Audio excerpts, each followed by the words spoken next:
The fucking vegans are being stupid again.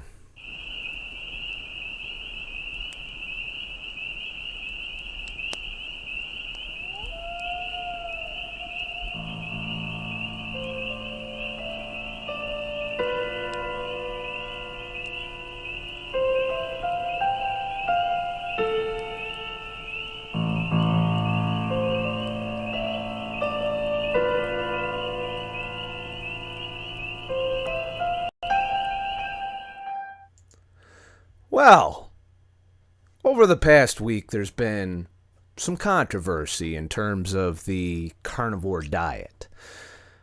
And, I've been on this channel for a while talking about integrating carnivore and how to use it. And even though I'm not a strict carnivore per se, my diet falls, the majority of which, into a carnivore spectrum, as in I eat very little vegetables or plant-based foods. The majority of my ketogenic diet is meat and fat, particularly red meat and fat. Occasionally I dip into the chicken here and there and some of the other sausages and stuff like that. And also do eggs and dairy. So I have cheese and I don't do milk, but I do heavy cream, do butter. These are all my sources of fat and protein, with very little carbohydrates. Sometimes none. Sometimes all I do on a given day for my food intake is just eat meat and drink coffee with fucking fat in it, in the form of heavy cream. So I have talked repeatedly about this over the past year or so because I focused on getting rid of my depression. Anxiety went away early on for me in the ketogenic diet. I do worry from time to time, but it's not that crippling thing that prevents me from doing shit. It's why I can do shit like go out in the fucking woods or DJ in a bar on a Friday night singing horribly. Okay, maybe I can occasionally sing a song, but for the most part, I'm mediocre in terms of singing. We'll get to more of that later on this week. But, every once in a while, somebody will, I'm not espousing the carnivore diet as a cure-all. It is a good baseline, particularly for me, but ultimately, you can't really determine its effectiveness unless you apply it to yourself. And it doesn't take very long to figure out if it works. To get the bare minimum assessment of your life on the carnivore diet, all you got to do is 30 days, preferably already being fat adapted, ketogenic, going into it. If you're transitioning from a standard American diet to carnivore, I can't tell you that. I haven't done that. When I went keto, it involved a shit ton of fucking vegetables. So you might be asking, well, why did you take the vegetables out, you piece of shit? Well, I didn't alleviate all my depression symptoms. The anxiety went down, but the depression was still there. Now, it was way better than the standard American diet. It was a lot further. I was able to be way more functional and to do things that I couldn't previously do when I was on the standard American diet. But that wasn't enough for me. Over the past year, I focused on my mental health. I want no depression, or very little, as in normal fucking sadness every now and then. And then I get over it and move on, instead of dwelling and circling the drain and then going down in that motherfucker and being in the pit of fucking hell. So, last week, Mikhaila Peterson, for those of you who don't know, she has been a staunch advocate, along with Jordan Peterson, who you see behind me here, as a kind of a poster child for who the carnivore diet is for. Both of whom are suffering from all of these mental illnesses, and Mikhaila Peterson in particular has a bunch of autoimmune illness. and depression and anxiety and bipolar disorder. I've heard her describe herself as that. And she claims that because she went carnivore, all of these things resolved. Well, last week she puts out a video talking about how all of that's been derailed. Now, the first argument that the vegans came at me in my comments with was, all right, Jordan Peterson's wife, Mikhaila Peterson's mother, has cancer, and she's carnivore. Well, they've only been carnivore for a few years, and at no point does a carnivore diet exempt you from what you did for the past lifetime before that. You know, I might already be fucked up from all the years of doing fucked up shit with my diet and fucked up shit with my drinking and occasional recreational drug use. And guess what? Here I am today, and I'm a lot healthier than I was. What I did was I stopped that fucking train from going off the fucking tracks. That's what I did. I changed my health around. I took command of my life. But that doesn't mean I didn't fuck myself up at some point.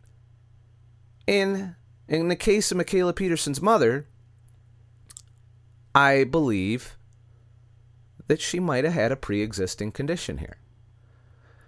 It was able to grow, obviously, under a carnivore diet structure. I don't know a lot about her cancer. But to immediately, for vegans to jump up and say, look, carnivore diet causes cancer. How can you be, you dishonest prick? There's fucking cancer. It was caused by the carnivore diet, you piece of shit. Shut the fuck up with your carnivore diet and go plant-based. You need to suck fucking Dr. Greger's balls right now. That's the most dumb fucking argument you could make. One thing I am positive on in this whole mess, in terms of nutrition, is that the standard American diet is the cause of many illnesses. And to think, it would be naive to think we can suddenly stop the fucking train before it goes off the cliff by, over the last couple years, in my case being 5 years, but in her case being 2, to think that we can't stop that train from fucking going over the cliff just by putting the brakes on. Sometimes there's a lot of momentum pushing that motherfucker, and it's going to go right over the fucking edge. And that all depends. That's different for each of us. The damage we've done throughout our lives with our nutrition, with our lifestyle, isn't just going to be magically fixed by a diet. And at the same time, you can't attribute every aspect of your health to your diet. You may have pre-existing conditions. You may have fucked something up in your body that you can't repair. In terms of me, I'm positive my gut lining is fucking a perforated pile of shit. But I'm still not as sensitive as somebody like Mikhaila Peterson, for example, to foods. I have minor issues. I break out in hives. My depression kicks in. My, allergies ramp up. That's what happens when I eat bad shit now. Shit that doesn't work well with my leaky gut. I haven't repaired my leaky gut and the reason I know that is if I do overindulge in cheaty foods, these symptoms return. Particularly the hives and the itchiness returns for me. And I've gone over a lot of reasons why that is, why I can't repair my gut health, and that's mainly the glyphosate issue and all these other things. But I don't attribute all of my problems to just nutrition. If I have a health issue, there are other things in the environment that could cause it. For example, I like to go out in the woods. Well, there's fucking some mean ass shit out in the woods. There's some fucking ticks that'll give you Lyme disease. There's bacteria that causes unknown fucking symptoms that can infect you. There's viruses. There's toxins. I go through abandoned buildings. Who knows what one of them fucking things would do to me? And then I would get sick, right? And then because I'm a YouTuber and I talk about keto and carnivore, immediately people would dismiss that as a diet because I got sick. When it was one of these other fucking data points that caused my illness. So to blame the diet when it goes wrong, or to fluff it up when it goes right, that's the flaw in anecdotal evidence. The flaw is there might be data points that I don't even fucking know about that contributed to me getting better. For example, one of the I have been depression free for the past, I don't know, however fucking many months. It's been 7 or 8 months now. Completely no depression. I went carnivore. I quit drinking. Those are the 2 things I changed. The major things. You know, lifestyle-wise, still the same. I'm actually more sedentary, which drives me a little nuts. But for the most part, I'm not sitting here wallowing in a pit of hell. I'm actually creating. I'm doing creative things. I'm enjoying my time. You know, there's some things to work on socially, I think, for myself. You know, so I'm not sitting here, I'm a fucking badass motherfucker in terms of mental health. I'm just saying I'm better than I was. And that's all we can really hope for, is to get better. You're not going to achieve perfection here. There's too many variables. So the variables I changed were carnivore, you know, and then I did an elimination style, reintroducing certain plants that I just wanted to have in my diet because I enjoy them. I don't think it's a nutritional requirement. I don't have any problems with that. I do know that because I have those things, I might need a little more vitamin C than a normal carnivore, you know, things like that. But for the most part, I reintroduced the plants that did not affect me, as in I didn't have a return of depression. I didn't have a return of autoimmune symptoms. So that's where I let with my diet. But I also quit drinking, which is going to increase my liver health, reduce my insulin resistance, and any other damage that fucking alcohol fucks with, or has fucked with throughout my heavy drinking throughout my life. All of that was done at the same time. So the fact that I've been depression free, is it because I went more carnivore and eliminated the majority of plants and grains, which I still have on a cheat day every now and then, and it hasn't returned my symptoms? You know, one cheat day every couple of weeks doesn't seem to move the needle in terms of bringing back my autoimmune or my depression symptoms. But at the same time, I can't say it's my diet because I also quit drinking. Maybe the quitting drinking was the key. I don't know. Maybe my environment changed unbeknownst to me.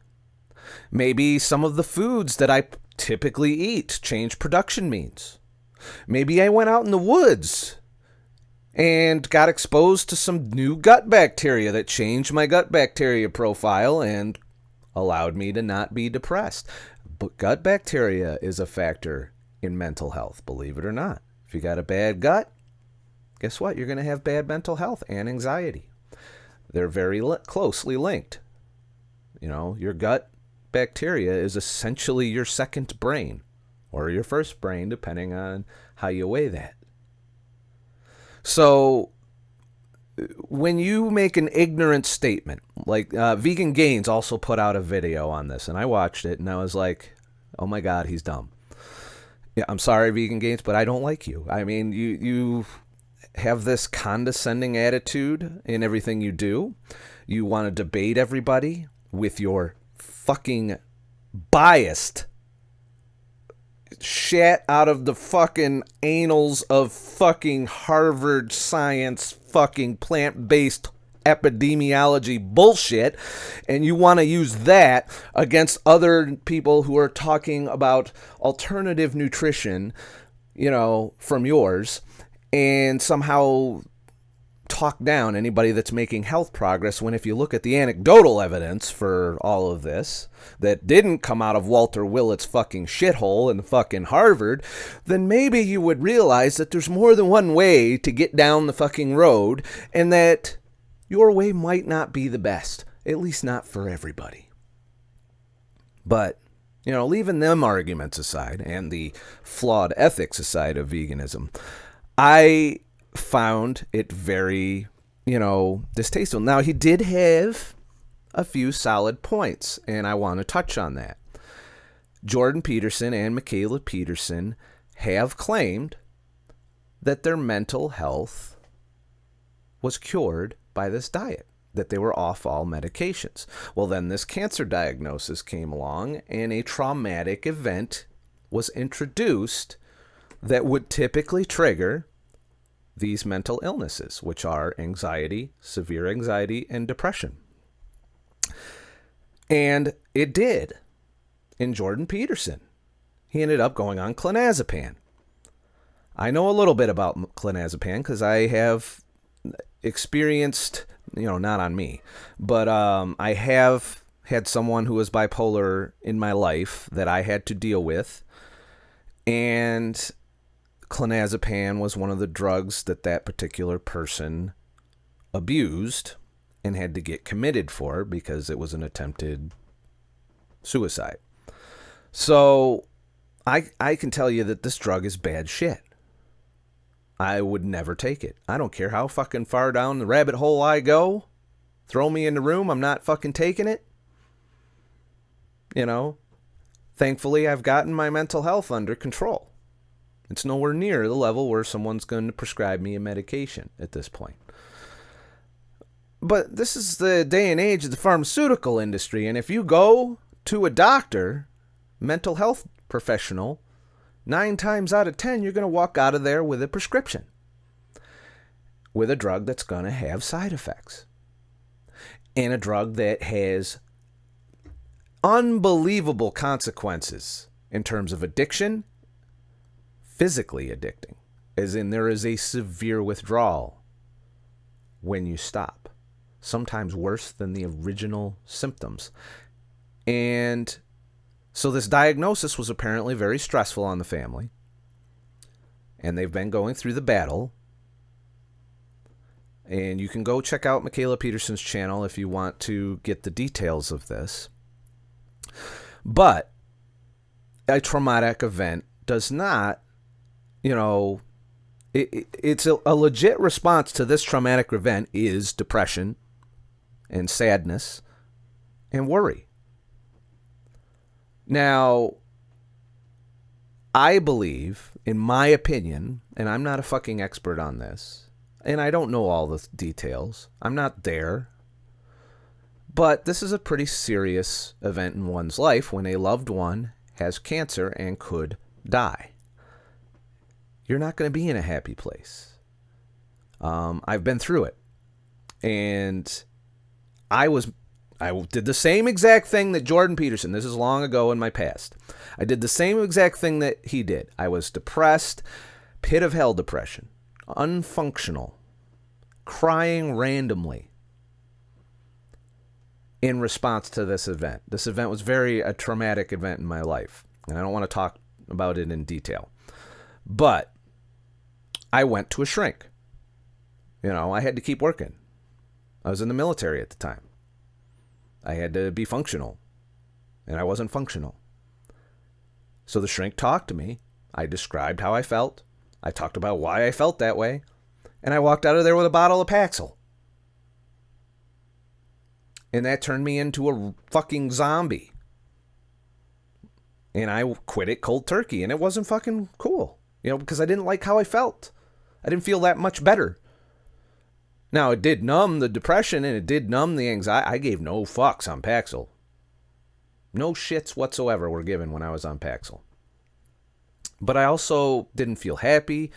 I didn't feel sad. I didn't really feel. And that's not very human. And there are times in our life when we should experience sadness or anger or anxiety. If you're walking down the trail in the woods and a bear jumps out and goes roar and shit, your natural fucking reaction is to be a little worried, huh? Because it's going to spur you into action. You're going to avoid the bear. You're going to back off. You're not going to run because that motherfucker can outrun you, even though they're bigger. When a traumatic event comes, how we can process that does vary greatly depending on our mental health and coping skills. I would say, based on what I've heard, that Jordan Peterson's coping skills need a little bit of work, as do Mikhaila Peterson's. Now, she seems to be coping just fine with this traumatic event, but she did admit to sampling or trying some drug to manage her depression. But she mentioned that was in her 20s, and I don't think Vegan Gains got that part. He just called her a liar, that, you know, because she supposedly has been going on and on about how the carnivore diet has kept her off of these medications. Carnivore diet did not keep Jordan Peterson off his medications. The carnivore diet didn't prevent his depressive response. This is a fact. We know this now. He went into rehab to get off of clonazepam. He wouldn't have been on the clonazepam if the carnivore diet was working for him. And where I think Jordan Peterson went wrong is he had this traumatic event. It made him very anxious and very sad, which is a natural response to a traumatic event. And then he panicked, went to the shrink. Shrink gave him the drug. He took the drug, realized the drug was fucking atrocious, tried to quit the drug cold turkey, went through the horrible withdrawal, and now is recovering from the drug. That's what happened. Can we say that the carnivore diet is a failure? I don't know. I don't think so, because there's other variables. The traumatic event, that's a variable. There's environmental contributions. There's gut health contributions to mental health. Now, granted, a lot happens with the gut in terms of the carnivore diet, but you don't necessarily achieve perfect gut bacteria profiles by being carnivore. I'd say they're better than the standard American diet gut profiles, but these are all factors. And for you as a vegan gains, if you by some chance watch my shit, to jump out and be like, look, it's the diet, you piece of shit. You cannot come to that conclusion, nor can I. I can't sit here and tell you that it wasn't failing Jordan Peterson, and I can't tell you that it was, because you have these other variables. So what do we do with this? How do we suddenly see that it didn't work for him and go, oh, I said I'm done with the carnivore diet. I'm going back to get me some pizza and Pop-Tarts and soda, motherfucker, because this carnivore diet shit that you've been talking about all these years is fucking bullshit. No. Did it work for you? That is the important question. We got to stop looking to other motherfuckers to figure out whether or not something works. We can figure out what's safe to try based on that. But in the end, you won't know for sure what fucking works if you don't try it. So try it. And for me, I've only been carnivore-ish for about a year, and I've seen the most progress in terms of health and autoimmune. Keto brought me part of the way there in all of these realms. Allergies that I had my entire life went away when I first went keto. I still had occasional hive breakouts while on keto, largely due to some of the plants that I was consuming. When I got rid of those plants and went carnivore, my allergies went away completely. My depression goes away every single time I go strict carnivore, completely. And right now as a ketovore, it's still gone. I want to keep it that way. I'm going to test the waters, though. I'm trying to figure out where I stand. I want to know what foods are causing me the most problems. So if every once in a while I throw in a cheat day, and I'll throw in one of these bad foods, and I'll kick my system and be like, are you still fucked up? Can you still not handle this food? And I've been surprised at a few things. I'm surprised that potatoes cause some kind of response in me. Generally in the autoimmune department. Potatoes. And I'm also finding that occasionally when I have grain, I don't get fucked up. I don't understand that shit. I haven't figured this shit out. It's self-experimentation that I'm doing to figure out what foods cause what problems. And when you haven't had a food for a while, and then that's the only variable you change in your diet, and then suddenly you get symptoms, it's a pretty safe bet that that food, if you can duplicate it multiple times, is the cause. And that's all there is to self-experimentation. You take a food out, something goes away, you note it, you got to be self-aware, you got to pay attention. Bring the food back, symptom comes back. Take the food out, symptom goes away. Back and forth a little while. And when you go back and forth enough, sooner or later you can make the determination that this food is causing you this problem. You know?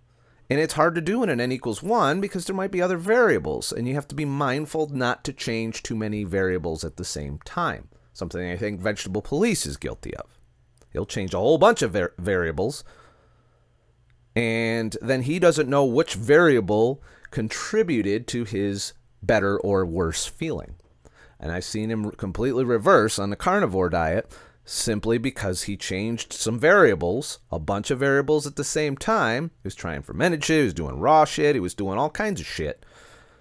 And then suddenly one of the fucking variables he changed, I believe, was dairy.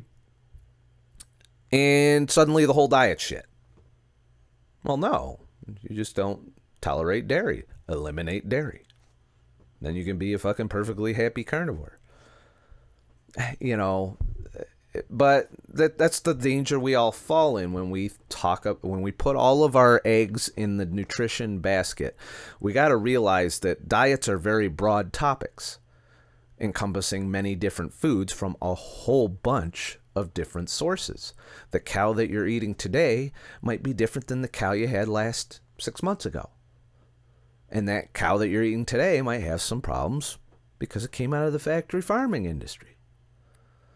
Now, even organic cows, you don't know how healthy that cow was when he was out on the pasture doing important cow shit. He might be fucking completely a diseased cow. And they didn't pick it up. And then the next thing you know, you're eating the motherfucker. And then suddenly you don't feel right. Well, guess what? It wasn't the diet.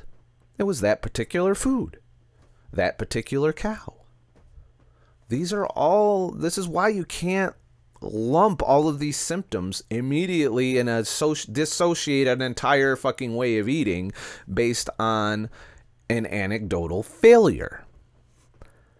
Now, I do a lot of fucking research on this, anecdotal-wise, because I do believe in the wisdom of crowds, and I believe that if a whole large group of people out there are anecdotally reporting certain things on how they eat, the symptoms they're getting, that you can arrive at some things to try for yourself and see if they work. And then you take it to the next step. That's your epidemiology step, the one that we focus on as proof for everything. And then you take it into the self-experiment step, because you can't do randomized controlled trials on nutrition, but you can control your food for the most part and what you do and how you eat. This is why you can take that anecdotal data, turn it into something you try, note how you feel and what changes, and make it repeatable. That's the way you get conclusions, is you have to be able to repeat the effect.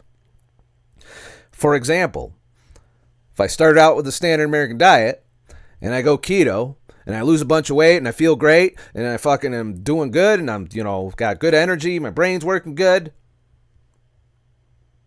and I feel healthier than ever, all my fucking labs are good, and then I go back to the standard American diet, and I gain a shit ton of weight, my blood pressure shoots up, I end up fucking in a diabetic coma, and then I go back to keto, and all of that shit comes back and reverses. Well, what can I do at that point? I could do it again. If I didn't want to be sure yet, I could do that same experiment again. I could go keto, everything gets better. Go to standard American diet, everything gets fucking worse. Then I can come to the conclusion, because I've done it multiple times and it was a repeatable outcome, that the standard American diet was a pain in the piece of shit and it would cause me a bunch of problems and that keto was the way to go. Narrow that down in scope. to work on individual symptoms you're suffering from.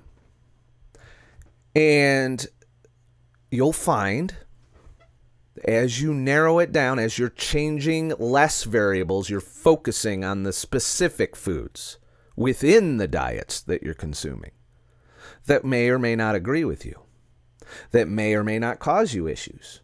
And yes, there is a chance that we as carnivores or ketos could be doing something wrong in our diet, and it leads to us dying. We're going to die sooner or later. We're trying for later. And I would argue just getting off the standard American diet is leaps and bounds progress towards making it later, to making it where we don't die as quickly as we were going to die. But there's a lot of variables, and you can't control all of them. We can't control our food environment. There's chemicals in our food environment and our physical environment that will have drastic health effects on us. And to immediately associate everything with diet is a flaw I see over and over again in the nutrition community, which is why I focused on some of these other factors like Monsanto, for instance, and the glyphosate issue, because these are legit chemicals in our environment, in our food, no matter what diet you're on, that have these effects, including cancer. You can be keto, you can be carnivore, you can get glyphosate. Glyphosate is associated with causing cancer at this point, and it's winning court cases all over the place, and we're fucking scooping that into our bodies on a regular basis. Get yourself tested, find out how much glyphosate's in your system. And lo and behold, that can cause cancer. Does that mean it was the diet? Or does that mean that fucking chemicals in my ass? These are all questions you should ask before you immediately assume that because you had a bad symptom or a bad mental health reaction, or, you broke out in fucking hives, but it's something to be aware of and to experiment. Self-experimentation is the only science we have that isn't fucked right now. And it's sad because of our corrupt fucking academic institutions that are putting out shit paper after shit paper to support their individual biases, backed by pharmaceutical and food industry fucking dollars, which is causing them to do this bias. I can't rely on that anymore.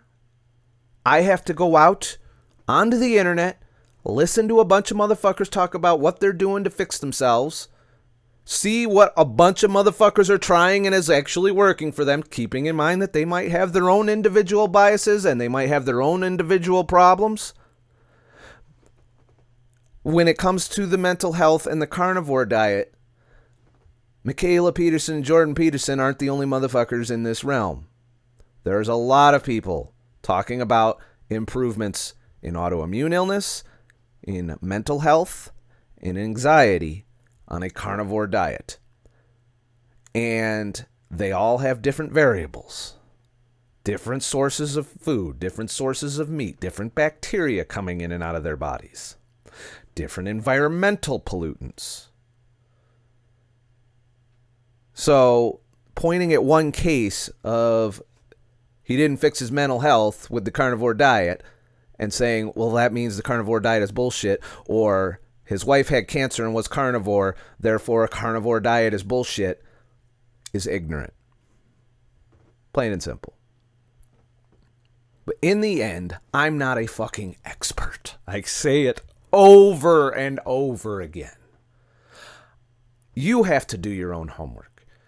You have to do these anecdotal research things. You have to go out and listen to people. Join fucking Facebook groups, even though I fucking hate Facebook, and find out the commonalities that people are experiencing on these ways of eating. Whether you're a fucking vegan, whether you're a fucking keto, or whether you're a fucking carnivore, or whether you just want to eat all the standard American diet shit and minimize your chances of dying. What foods can you avoid in the context of that diet? These are all things you can find out by listening to other people, changing one variable at a time in yourself, making the outcomes repeatable. If you take out a food and the symptom goes away, and then you reintroduce it, and it comes back, and you take it out, it goes away, and you can repeat as many times as necessary as to convince you that that food is the cause of that symptom. These are the tools at your disposal to increase your health and wellness. That's my thoughts on this Peterson controversy. Now, on a side note, I'm not all on fucking Camp Mikhaila here, all right? She's come up with this lion diet, which is another name for fucking red meat and salt carnivore, which is, there's plenty of those out there. Sean Baker, what's he going to call fucking carnivore diet? It's the fucking carnivore diet. I can't call keto or ketovore or any of these other fucking things. I use the term ketovore, but I'm not out there trying to fucking make it a thing, all right? In the end, I'm ketogenic. I don't quite qualify for full-blown carnivore because I have a few plants in my life, and I'll occasionally eat greens. Occasionally. Very occasionally. I would say I'm more likely to have a fucking cheat day with potatoes or grain than I am to eat fucking salads at this point. Because I just don't eat salads very often. If I'm caught in a pinch, I'm in a restaurant, there's nothing else I can fucking eat, I'll fucking throw a salad in there and take my chances with the vegetable oil fucking dressing and the fucking glyphosate-filled fucking greens and the oxalates and the fucking plant toxins and all the shit that I know is a variable that could cause one of my symptoms to return that I haven't been dealing with. Great news is because that's the only variable I change, I can pretty much figure it out. That's the thing. If I go to a restaurant and then 2 days later I feel like shit, or even the next day, or even sometimes within hours feel like shit, I know it's because I ate in that fucking restaurant and they used something that was bad for me. Conclusion, don't go to the fucking restaurant anymore. Find a different place to eat. If I go there a couple weeks later after all my symptoms come back and I do it again and the fucking symptom comes back again, well, guess what? Then that restaurant and one of the foods in particular that I'm eating in that restaurant is causing me that problem. This is how you fix your health. You don't listen to somebody like Vegan Gains or even myself. You troubleshoot. This is a simple concept. What works and what doesn't work.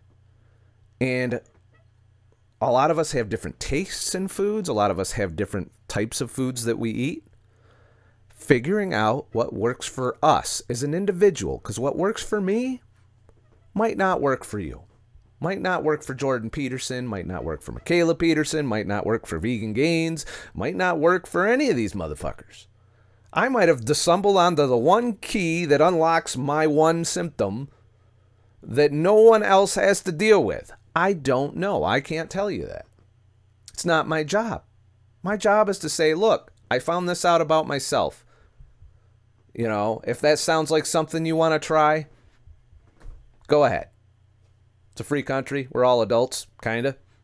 We can fucking try shit together. And you guys give me a lot of feedback on that. And there's been a number of times where I get feedback from more than one of you along a similar lines.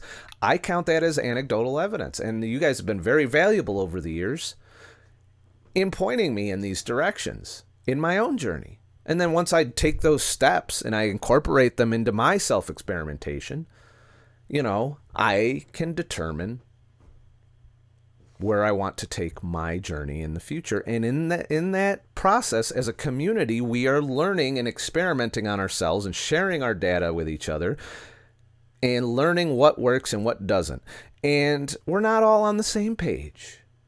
There's some of you that are big dry fasting advocates that are like, look, motherfucker, dry fasting. I'm dry fasting right now. I haven't had a touch of water in fucking 4 days. I'm still not dead and I feel great and I lost a bunch of water weight and it's fucking... That's not going to be part of my journey. That's working for you. And I'm glad. I'm glad you found something that works. I don't want to take the chance. I don't feel I need to take that chance because I'm already pretty much in my health goal area. There's some tweaking I do here and there. There's some little experiments I do, and then there's times when I fuck things up. These are all part of life. So I don't feel the need to take it up a notch in extremes. I do my long fasts here and there, my wilderness fasts. I really love doing my wilderness fasts. They provide so much mental and physical benefit to me that I want them to be part of my regular fasting routine. Not like every fucking week, but every once in a while I'm going to go out in the woods with just water. Why? Because I can't really put it all into words what it does for me. I'm down a pound, by the way, from, consistently weighing in a pound less than when I started the wilderness fast. So I lowered my threshold a little. Does that mean it's going to stay there? No. Because I might eat something that'll fuck that up for me. I don't know. It's a journey.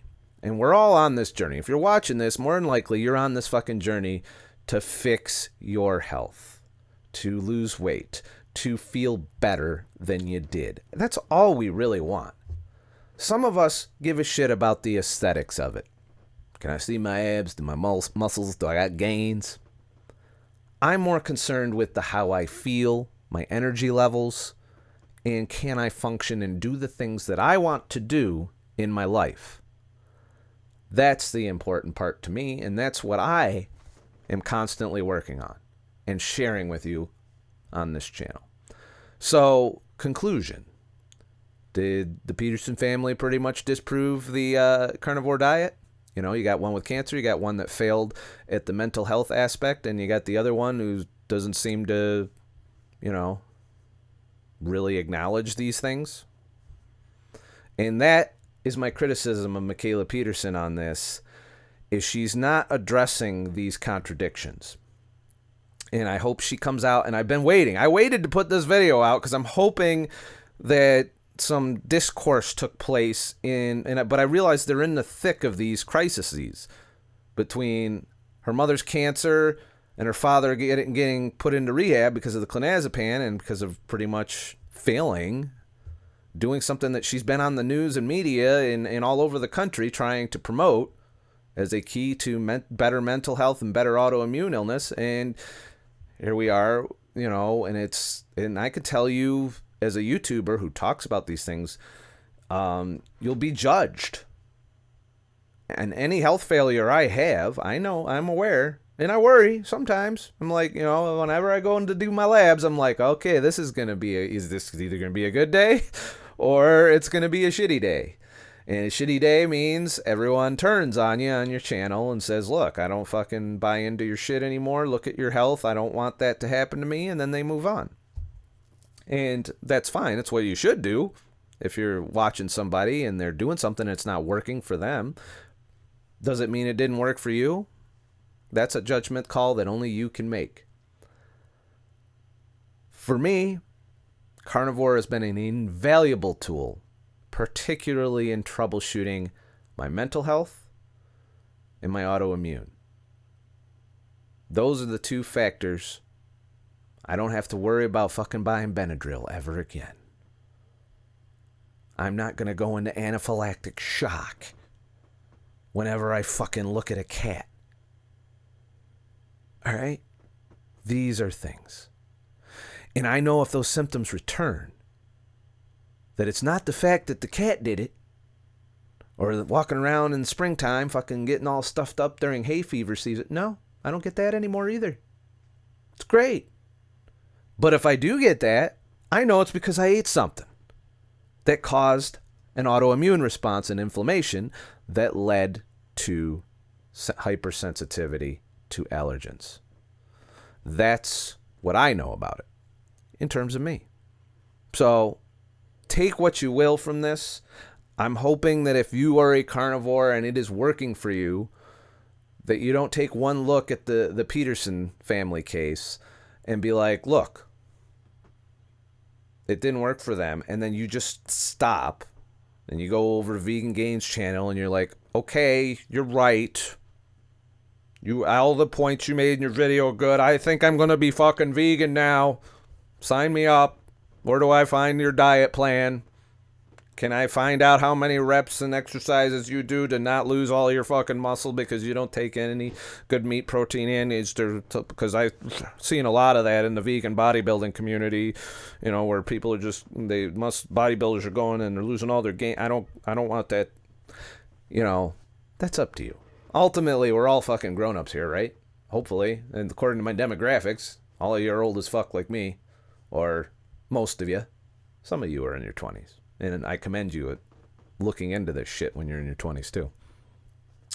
But, you know, it's working for me. I'm not going to look and say, oh, shit, Jordan Peterson ended up fucking having a breakdown, so I can't be carnivore anymore when I have been depression-free this long. And this is fucking a world record for me in terms of depression. You know, do I experience sadness? Yes. Some things are fucking sad. But it lasts a few hours. And I'm back at it as if it didn't fucking happen. Whereas depression is just consumes in, you know, you end up in this pit and you can't claw your way out no matter how hard you try to get out of that pit. That's the difference. So it's okay to feel sad or to be anxious every now and then when circumstances call for it. It's when we do not get the ability to cope with those things that they become depression and anxiety. That's my thoughts on it. But what the fuck do I know? Because I'm not an expert. I've said it over and over again. I'm just an asshole. If you found this video enlightening, or you want me to make more videos, please head to ScottTheTruckDriver.com and leave a tip in the virtual fucking tip jar, and I'll make more shit. If you want to keep up with all of the content I do, including live streams, including side projects, including anything, head to ScottTheTruckDriver.com. It's completely free. Sign up for the email list, and whenever I do a live stream, I plan on sending out an email blast. That email will contain the password to the subscriber lounge, which contains some exclusive content. It's going to contain all my audio podcasts at some point when I get around to fucking putting that package together, and some of the future projects that I'm planning to do, and some live stream replays that never make it to YouTube will go in there. All of this you get for free just by signing up for the email list. You get the password to the subscriber lounge, which changes periodically, and you can participate. And you can also get an up-to-date on my live stream schedule. Whenever the latest videos come out on YouTube, if the bell notification didn't do it for you or don't pop up in your feed, well, guess what? You got an email feed now with my latest videos, latest podcasts, latest live stream replays on DLive, because I only stream on DLive right now. It's my platform of choice. I'm happy there. I'm not going to fuck with it. It's where I like hanging out. And that's how you can keep up with all my content going forward. I am scheduling a live stream that will happen probably Wednesday. I'm hoping to get this up today before I go to work, because I do have to work tonight. So look forward to that. So I sign up for the email list, and you'll keep up to date. I also type in a little bit of news, a little bit of what I'm working on, what I'm trying to fix, or what I plan on doing with the show. All of this goes into those emails. So sign up. It doesn't cost anything. You might get the email in your fucking box. Hopefully you don't get your spam filtered. You know, be careful with that. Sometimes I do think I get thrown in the spam filter, even though some weeks I've only sent out like a couple emails. You know, I won't fill your inbox with bullshit. I'm only going to send out an email when I'm about to stream. When I schedule a live stream, an email will go out. That's the plan going forward. That's going to be how you get notified on when I'll be live, when the new videos are coming out, so on and so forth. There'll always be at least one email per week, regardless of the live stream schedule. But for the most part, that's when those emails will go out. So, have a nice motherfucking day. And shit. I can't wait for the vegans to come in and comment on this. It's always so wholesome arguing with vegans. It's fucking great. That's why I pick on you. If you left me alone, I wouldn't fucking fuck with you vegans. Sending me Dr. Greger fucking videos and shit. I don't want to watch that shit. I've already come to my conclusion on Dr. Greger, and I don't fucking want to hear it anymore. If you fucking link me one more nutritionfacts.org shit, I'm gonna retire and quit YouTube because I just can't fucking take it anymore with all this fucking vegan horse shit.